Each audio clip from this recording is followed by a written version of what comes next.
کہ بس ماں باپ کو گالی دو نماز پڑھ لو؟ یہ کس نے سمجھایا؟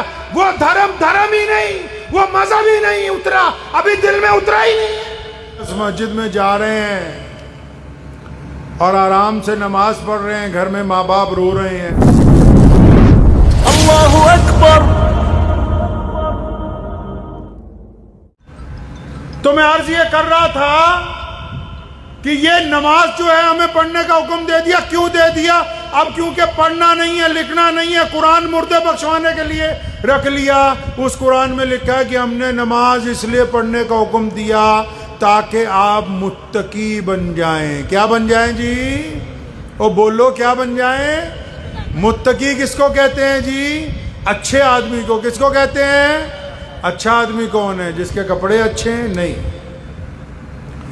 جس کے سر پہ دستار، اچھے کپڑے، بڑھیا داڑھی، بڑھیا گاڑی، آپ اس کو اچھا سمجھتے ہیں؟ جس کے پاس پیسہ ہو، دولت ہو، بڑھیا گھر ہو، وہ اچھا ہے؟ نہیں نہیں، جس کے ماں باپ اس کے گھر سے باہر نکلنے کے بعد کہتے ہوں کہ میرا بیٹا صحیح سلامت آئے، ایسا اچھا بیٹا دنیا میں کسی کے پاس نہیں ہے، وہ اچھا ہے۔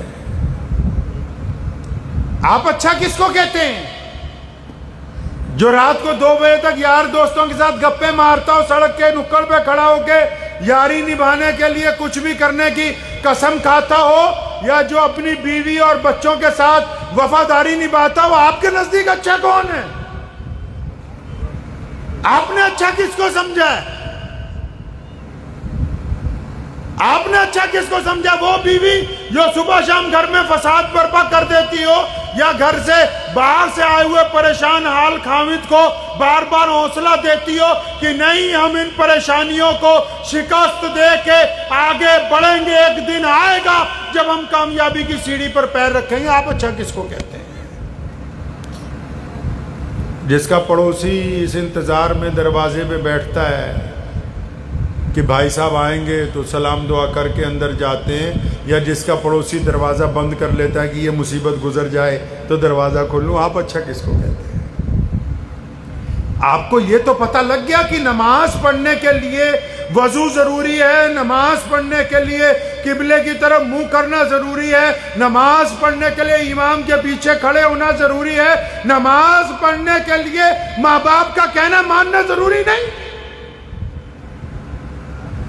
بڑے بڑے عالم بیٹھے، پوچھو محمد رسول اللہ نے اپنے مصلی پہ کھڑے ہو کے، کہاں کھڑے ہو کے جی؟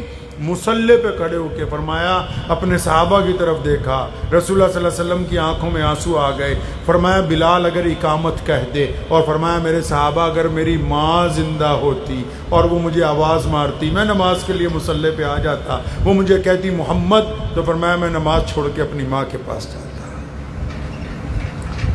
آپ نے کیا کہا کہ بس ماں باپ کو گالی دو نماز پڑھ لو؟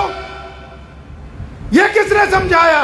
وہ دھرم ہی نہیں، وہ مذہب ہی نہیں اترا، ابھی دل میں اترا ہی نہیں ہے۔ انہوں نے سوچا اللہ چاہتے ہیں ہمارے آگے سجدے کرو، اللہ نے قرآن میں کہہ دیا کہ میں چاہتا ہوں کہ تمہارا سجدہ اس لیے تاکہ تم اچھے بن جاؤ، کہا کہ روزے اس لیے رکھوا رہا ہوں تاکہ تمہارے گناہ جھڑ جائیں، زکوٰۃ اس لیے دلوا رہا ہوں تمہارا مال پاک ہو جائے۔ فرمایا مومن وہ ہے جس کا پڑوسی اس کے شر سے محفوظ ہے۔ ہم نے کہا نہیں، دنیا کی زندگی الگ ہے، دین کی زندگی الگ ہے۔ بس مسجد میں جا رہے ہیں اور آرام سے نماز پڑھ رہے ہیں، گھر میں ماں باپ رو رہے ہیں۔ تو میں عرض کر رہا تھا کہ میں وہاں پڑھنے گیا جب مالیر کوٹلہ مفتی صاحب کے پاس، تو حضرت کو میں بتا رہا تھا کہ میرے والد نے مجھے بتایا کہ بیٹا ماں کے پیروں کے نیچے جنت ہے تو یہ ایک طرح کا چٹکلا ہی سمجھیے۔ تو والد نے بتایا کہ ماں کے پیروں کے نیچے جنت ہے۔ جب میں وہاں گلی میں پھر رہا تھا تو تقریباً میں 13-14 سال کا ہوں گا، تو مجھے 3-4 لوگوں نے ٹوکا، کہنے لگا وہ ملا وہ تیرا پجامہ نیما ہے، مطلب یہ کپڑا نیچے ہے، ٹکنوں سے نیچے ہے۔ تو میں کہا پھر کہتا جہنم میں جانا تمہیں؟ تو میں کہا بھائی جنت میں کیسے جائیں گے؟ تو کہنے لگا اگر اس کو اونچا کر لو تو جنت میں جاؤ گے۔ تو آپ یقین مانے میں کوئی اس میں بناوٹی بات نہیں کر رہا. تو میں بڑا حیران ہوا. میں نے کہا گھر والے کہتے ہیں ماں کے پیروں کے نیچے جنت ہے, یہ مدرسے والے کہتے ہیں کہ جنت ٹخنوں میں پھنسی ہوئی ہے, پجامہ نیچے کرو گے تو جہنم میں, اوپر کرو گے تو جنت میں چلے جائے. تو جیسے جیسے عمر بڑھتی گئی, پڑھتے گئے, میں نے اپنے والد شیخ اسلام مولانا حبیب الرحمان ثانی لدھیانوی رحمۃ اللہ علیہ, اسی سال ان کا انتقال ہوا, میں اسی سال اس پوسٹ کے اوپر آیا. تو میں نے اپنے ابا جی سے کہا, میں کہا جی وہ یہ لوگ کہتے ہیں, آپ کہتے تھے ماں کے پیروں کے نیچے جنت ہے, یہ کہتے ہیں گٹیاں چ پھنسی ہوئی ہے, پجامہ نیچے تے جہنم سے اوپر تے جنت. تو بخاری شریف میں لکھا ہے, پیارے نبی حضرت محمد رسول اللہ نے فرمایا کہ اپنے پاجامے اونچے کرو ٹکنوں سے. بات صحیح ہے بالکل, اوپر رکھنا پڑے گا کپڑا, اس میں کوئی مسئلہ نہیں کہ اوپر نہیں رکھنا پڑے گا. لیکن ابو بکر گئے, سیدنا ابو بکر کا جسم ایسا تھا کہ بار بار پجامہ جو لاچا باندھتے تھے ڈھلک جاتا تھا. ایسے بہت سارے لوگ ہوتے ہیں. فرمایا یا رسول اللہ آپ کا فرمان سنا میں گھبرا گیا, میرا لاچا بار بار کھسک جاتا ہے. وہ فرمایا ابو بکر آپ کے لیے تھوڑی کہا ہے. میں پھر کہتا ہوں مسئلہ وہی ہے, رکھنا اونچا ہی ہے. سیدنا ابو بکر نے پوچھا یا رسول اللہ اس کو اونچا کیوں کروایا؟ فرمایا اونچا اس لیے کروایا کہ مکے کے جو چودھری ہیں, یہ مسلمانوں میں جو بڑے بڑے لوگ ہیں, یہ بڑے بڑے جو سرمایہ دار ہیں, یہ جو اپنے آپ کو کہتے ہیں ہم شہزادے ہیں, ہم مالک ہیں, یہ زیادہ جو پڑھ لکھ گئے ہیں, یہ جن کی گردن میں سریا لگ گیا, جو ایسے چلتے ہیں گردن اٹھا کے.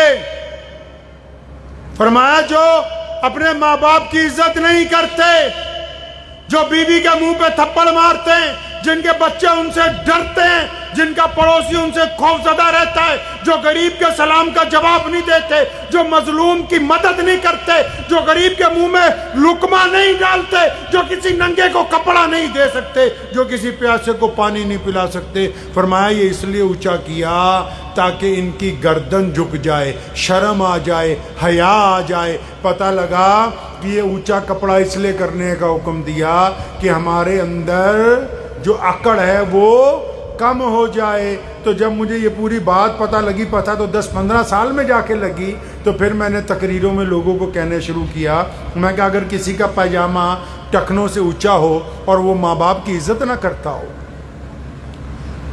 پاجامہ ٹخنوں سے اونچا ہو, ماں باپ کی عزت نہ کرتا ہو, بیوی کے منہ پہ تھپڑ مارتا ہو, بچے اس سے ڈرتے ہوں, پڑوسی اس سے ڈرتے ہوں, غریب کے سلام کا جواب نہ دیتا ہو, پیاسے کو پانی نہ بتائے, راہ بھٹکے ہوئے کو رستہ نہ بتاتا ہو, تو میاں صاحب اس کو گھٹنوں کی بجائے گوڈوں پہ بھی کر لو تو اسلام کو تم سے کوئی لینا دینا نہیں ہے.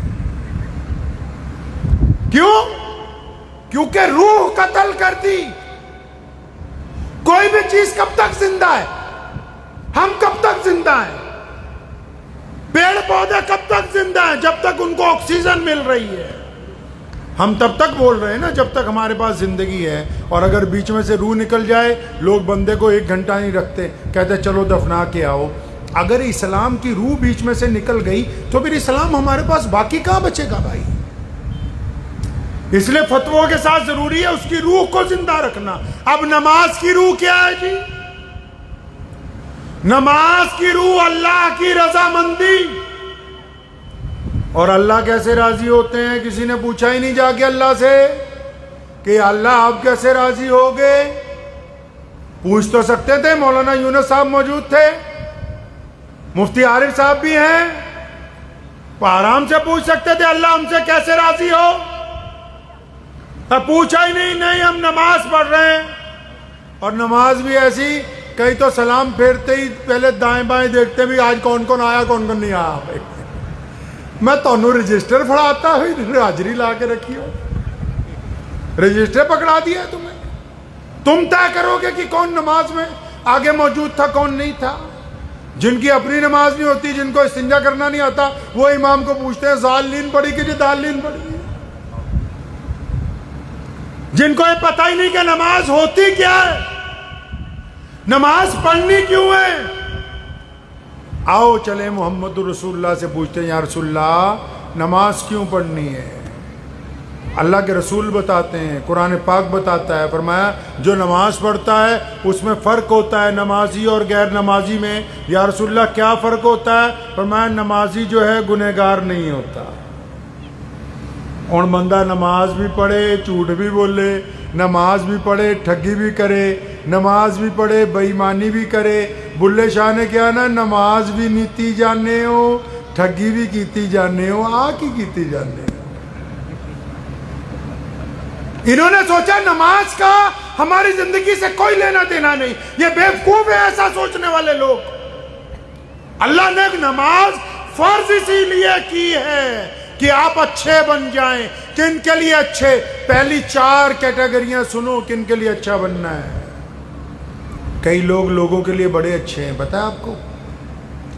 آپ کے ہر ایک کے کئی ایسے دوست ہوں گے جو کہتے ہوں گے یار ہمارے لیے جان دے دے گا، لیکن گھر میں ماں باپ پانی کا گلاس مانگے نا پانی نہیں دیں گے، اتنے بڑے حرام خور ہیں گے۔ اسلام نے 4 کیٹیگریاں طے کی اگر اچھا بننا ہے۔ اگر آپ اچھا بننا چاہتے ہیں تو آپ کو اچھا کیسے بننا ہے؟ اسلام کہتا ہے جو نماز پڑھتا ہے اس کو ماں باپ کی اطاعت کرنی ہے۔ کس کی اطاعت کرنی ہے جی؟ ماں باپ کی اطاعت کرنی ہے، پھر اس کی نماز ہو جائے گی۔ اگر نماز پڑھتا ہے تو اپنی بیوی اور بچوں سے صلہ رحمی، عورت اگر نماز پڑھتی ہے تو اپنے خامد اور بچوں کے ساتھ صلہ رحمی کرنی ہے۔ 2 کیٹیگریاں ہو گئی۔ اسلام کہتا ہے کہ یہ نماز پڑھتا ہے تو اس کا پڑوسی اگر اس سے ڈرتا ہے، پڑوسی غریب ہے، پڑوسی بھوکا ہے، پڑوسی مظلوم ہے، اس کو چھوڑ کے کہیں اور پیسے بانٹتا پھرتا ہے تو پھر ابھی اس کی نماز نہیں ہو رہی ہے۔ 4تھی کیٹیگری، اسلام کہتا ہے کہ اگر کوئی سکا بھائی بہن، سکا چاچا تایا، سکا ماما، سکی بوا یہ غریب ہے، غریبی میں زندگی گزار رہی ہے، تم جا کے دور دور جا کے کہو جی فلاں مسجد میں پیسے دے دیے، فلاں مدرسے میں دے دیے۔ اگر خونی رشتہ دار غریب ہے، جب تک آپ اس کی مدد نہیں کریں گے اللہ کے نزدیک آپ ایمان والے ہیں۔ مجھے امید ہے کہ آپ کو یہ ویڈیو پسند آئی ہوگی۔ اگر پسند آئی ہو تو یہ آپ اپنے دوستوں کے ساتھ شیئر کریں اور اس چینل کو سبسکرائب ضرور کریں۔